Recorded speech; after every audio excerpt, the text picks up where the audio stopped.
The third section of the assignment is over chapter 3, which is upgrading content with your curriculum. So we've done the assessments, we looked at assessments, and now we're going to look at the actual content. Now, we were told to choose a content area, and no, family consumer science is not listed specifically in the chapter, but I felt that it was important that I voiced my connection from the reading in the chapter to the content that I teach specifically, because after all, I need to grow in my content area so that I can be a better teacher. It's important to know the background information with family consumer science. The organization is called the American Association of Family and Consumer Science. It was founded by the first female graduate and professor of the Massachusetts Institute of Technology, Ellen H. Richards, who was an activist for consumer education, nutrition, child protection, and the application of scientific and management principles to the family. In 1994, the name was changed to what it is today. Originally, it was most people know it as home economics. And then in 1994, they changed the name to, and now that is what the organization is called as well. Okay, so while I was reading chapter 3, first of all, she had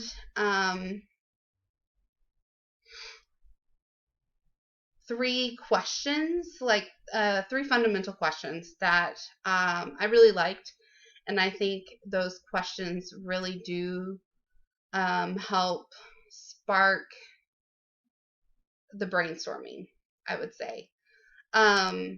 I chose to focus on the career exploration and money management course that I teach, because within family consumer science, there are many different content, many different courses that we teach.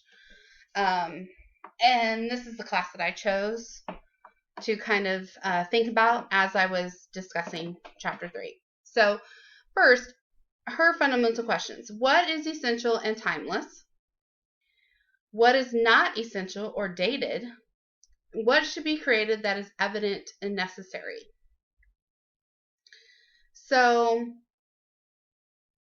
in my opinion, after looking at the assessments and tweaking those and updating those, then you can kind of really look at the content and what specifically you're teaching. And so, like in career exploration and money management, I have so much content to fit into one semester. So I really have to use those questions and really think, okay, what is most important? What do I really need to teach that's going to be relatable to the students? And what can I take out of the curriculum? Maybe it's not essential or it's dated. So specifically this past semester, not spring semester, but the fall semester of this school year, I actually did this. I looked at a lot of the content in the class and decided to focus more on the money management side. The career exploration is very virtual now. Everything is done online, and so teaching them that content goes a lot faster than it used to. So the curriculum is very dated, first of all, what we have with our school district, and it's at the bottom of the list for giving us time to update it with our school district, which frustrates me. That's why I've chosen to concentrate on this class during these courses that I'm taking with Fort Hays, and also in my discussions and meetings with my instructional coach and principal. So it's challenging when you are looking at your content and you're trying to figure out what is essential, what's most important, what's necessary, what's evident, that's where the relationships tie in my opinion. I think the more you know about your students, the better you can decide what specifics in your content need to be addressed. Then this kind of leads me into her. She had 7 disciplines. I chose to kind of focus on 3 out of the 7. So one is a personal and local perspective is cultivated so that each student can create relevant links to the content.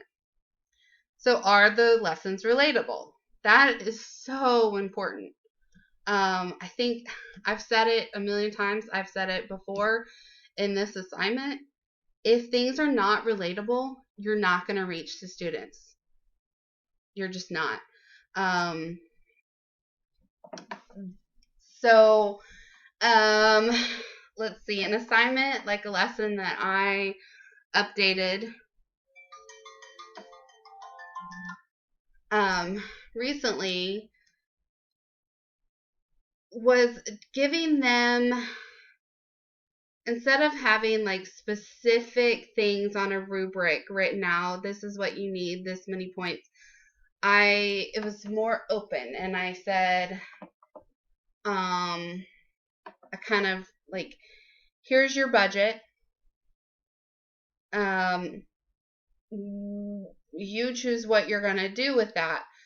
But remember everything that we've learned thus far, about budgeting, saving, all the different options that you can do with your money. And then they can kind of create, some of them did slides, some of them like to draw, so I let them like draw they made an actual budget on paper. Some of them made animation. They get very creative when I let them. And when they're able to be creative I'm able to see more, okay, they're getting the content down. Technology and media are used to expand possible sources of content so that active as well as static materials are included. Again, this is very important, specifically in this class. It's a computer class, so we've got the computers and they have their MacBooks. And then the complexity of the content is developmentally matched to the age and stage of the learners. My history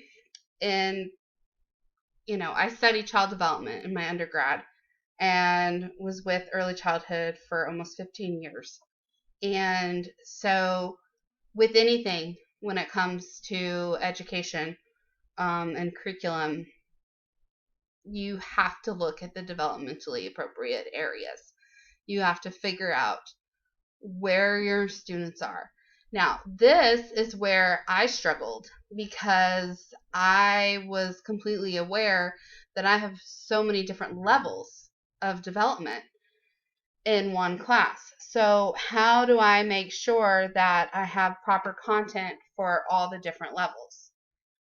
So that is challenging in and of itself. So that's where my instructional coach kind of has talked to me about scaffolding more and having more of a blended learning atmosphere.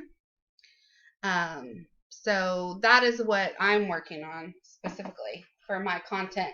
And just tying in what Jacobs talks about in her content, upgrading content chapter 3, those are my big takeaways and how I relate it to what I'm doing with my specific content. And please let me know if you have any questions on that, because I know a lot of people don't know about the facts world. And my principal actually admits to that. And sometimes he's like, I mean, it looked great. I'm not really sure what it's supposed to look like, but it looked great to me. So I always think that is funny. And now I'll be moving on to the last part of the assignment.